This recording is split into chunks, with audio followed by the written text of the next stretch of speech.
Tonight, Spencer and Monique Tepe's brother-in-law tells NBC News when the family first learned the couple had been murdered, only one possible suspect came to mind: Monique's ex-husband, Michael McKee. She was terrified because he had threatened her life on multiple occasions when they were married. We can say that we have the suspect's vehicle on neighborhood video surveillance arriving just before the murders and leaving shortly after. Detectives were able to link this vehicle to McKee. The vehicle was located in Rockford, Illinois, and evidence was found that showed McKee in possession of the vehicle before and after the homicides. She wasn't shy about talking to people about traumatic experiences that she had with her ex and just how emotionally abusive he was to her. It affected her to this day. And there is a preliminary link from our NIBIN to one of the weapons that ties it to the homicides. I got nightmares in my head, I fear thoughts build up until I can't feel that my mind fills up into a creature, and it haunts me somewhere much deeper. I got nightmares in my head, I fear.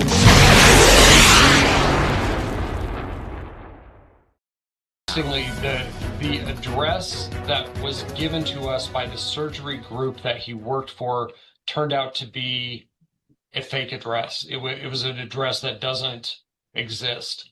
A search for a doctor now accused in connection with a high-profile double murder right here in Columbus. All of it months before police say he shot and killed his ex-wife and her new husband. Well, as we put the pieces of context together, it's starting to all make sense. You would imagine 10 years would be sufficient time to get over someone and move on. Normally, all things being equal, that would be true. So what makes it harder to get over someone? Well, if the ecosystem of your relationships, your other relationships with family and friends and co-workers, if that's not healthy, it's tougher to rebound from an important romantic relationship. And I think the key to this area is the fact, firstly, that Dr. Michael McKee was adopted, and secondly, and this is important, the fact that McKee rejected his adoptive parents. Listen to this from reporter and author Susan Hendricks. Was highly intelligent, very smart. He played on the football team with them for 4 years. So I asked about his relationships, what he was like. Did he have a girlfriend through high school? And he was adopted, an only child. And this stood out to me. He said he never really accepted his adoptive parents as his own. He did point out they have been estranged since 2017. And this is the third crucial dimension to the psychological trifecta. It's this fact that McKee became estranged from his parents in 2017.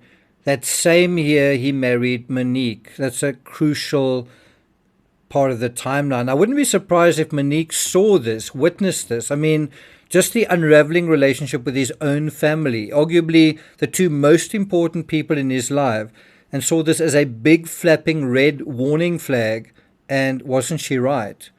Now, it's tempting to think McKee simply sat and stewed in a basement somewhere for a decade, stalking Monique's social media while grinding his teeth. It's a little more complicated than that. On the one hand, the divorce settlement was fairly straightforward. McKee kept the couple's $230,000 home in Roanoke, Virginia. It was in his name, as was the mortgage. And since they had no kids, there was no spousal support. The only aspect that I think stands out here is that she asked for and was granted the divorce, not him. And that, I think, was something that surprised and deeply wounded him. Now, on the other hand, recent events did trigger, I think, bad memories at a difficult time. Following their divorce, after there was no activity in terms of court activity for years, suddenly there was a flicker of latent legal activity in the middle and towards the end of 2025. As recently as June 2025, about 6 months before the murders, a court docket showed a hearing that was related to this divorce was scheduled. According to USA Today, a court spokeswoman said that the case had a trial date scheduled in September, but that it was cancelled. Now, had this been in isolation, it might not have been much of a big deal for the vascular surgeon. Not great, but not necessarily a huge bugbear either. The problem was McKee was sort of on the run, trying to outrun a malpractice suit, and so these court proceedings in the context of this lawsuit threatened to expose him, at a, shall we say, a difficult, delicate and dangerous time. And I think the malpractice suit near the end of the story and the adoption at the beginning of it basically shows a wounded man and a difficult man who is trying to dodge his own reality. And I think his divorce with Monique was a moment of authenticity in his life, one that he struggled then to come to terms with. That was a moment that could have set him on the right path. Instead, it didn't really seem to, if anything, it aggravated his gripe with the world, because on paper, none of this really makes sense. According to KOMO News, if you listed out the people who would likely be accused of committing a double homicide, a fully trained vascular surgeon would be at the bottom of my list. Those are the words of Dan Laird, the Las Vegas lawyer you heard at the beginning of this clip, and he was the guy who filed the malpractice suit. Now, where have we heard about a doctor being on the run before? Your fugitive's name is Dr. Richard Kimball. In the movie The Fugitive, Dr. Richard Kimball is a respected surgeon on the run for murdering his wife. It's a powerful story because Harrison Ford's Dr. Kimball is ultimately innocent, something that's not so difficult to believe. Why? Because doctors are the good guys, right? Well, not always. Ironically, the yellow jumpsuit in the film feels like it's the same color as McKee's in real life. Have a look at this. Are you saying that I killed my wife? And have a look at this footage of McKee in court. Now, according to KOMO News, the lawsuit filed by Las Vegas lawyer Dan Laird claims McKee failed to train a physician's assistant who injured a patient at the Las Vegas Surgical Associates LLP in 2023. So this goes back 2-3 years. According to Fox News, separate court filings show that McKee was facing several allegations of medical malpractice and negligence in the months prior to being charged in the deaths of an Ohio dentist and his wife. Does make one wonder what was going on. Was he perhaps using drugs, or was he addicted to something? What was causing this problem for him to do his work properly?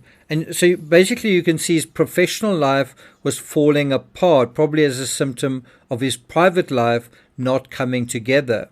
According to KOMO News, ABC 6 investigators uncovered nearly a dozen failed attempts to serve McKee with a lawsuit, which originated in Nevada. Attempts to serve McKee were thwarted by fake addresses and questionable state-issued phone numbers. Now, what you're actually seeing there is this doctor being a fugitive prior to him becoming a fugitive in terms of double murder. Can you see that? Interestingly, the address that was given to us by the surgery group that he worked for turned out to be a fake address, Laird said. It was an address that doesn't exist. Do you see how the covering up of a lesser crime leads to the commission of a far worse crime, double murder? In other words, an escalation. Meanwhile, Laird's process servicer documented, as I said, at least 9 attempts to locate McKee. That wasn't all. It wasn't only a non-existent address, but also his phone number that was issued with a state medical board simply led to a fax machine. Laird's efforts to contact McKee through former colleagues, including Dr. Peter Caravella, who is also listed in the malpractice suit, were unsuccessful. He said he has no idea where Dr. Michael McKee is now. Laird recounted from his response in October. He just disappeared. Laird went on to say they, meaning the doctors, surgeons, tend to be highly responsible people. Yes, they do. They're not the kind of people who just disappear suddenly, and this was very surprising to us. Despite tracking McKee's current medical license to Rockford, Illinois in November, repeated phone calls made by Laird went unanswered. Laird was unaware of the Columbus murders until ABC 6 investigators informed him this week. Meanwhile, McKee's Nevada medical license expired last summer. Now, you can see just from this context just how fraught, unhappy, and unsettled McKee's life was at the time. The polar opposite in so many ways to the happy family bubble that was Monique's life. I think there's a dog in that story. There are 2 children, just a very happy family situation going on. And it was possibly in the simmering disquiet leading up to and beyond Christmas that a truth resurfaced. Not really a truth, but a splinter in his mind, pretending to be a truth. This is all your fault. I often say not all liars are murderers, but all murderers are liars. This is because murder happens at the end of a long line of bad habits, of not being able to face reality, of not being honest about the world and ourselves, and of often living in delusions and fictions and fairy tales and magical thinking. Telling lies is often a symptom that you're simply not able to stand up to sort of the world and its scrutiny. You're simply not able to face either the realities of others or your own reality, or both. Now, coming back to the evidence and how it relates to this case, if all the cops had was surveillance, I'm not sure it would be enough to convict. But now it seems they have located the murder weapon. That's very important, very significant. Remember, in the Reiner case, no murder weapon. In the Koberger case, no murder weapon. And they've linked that murder weapon, or they think they have, to 9mm casings found at the scene. I think there were 3 of them. Like so many weak-minded people, McKee seemed to be trying to assuage his esteem issues with guns, lots of guns. And you can imagine with this escalating criminal psychology, these feelings of resentment that are building up. It's approaching Christmas time, and you've got all of these guns. Well, isn't there then also the temptation to use them? What did you think was going to happen?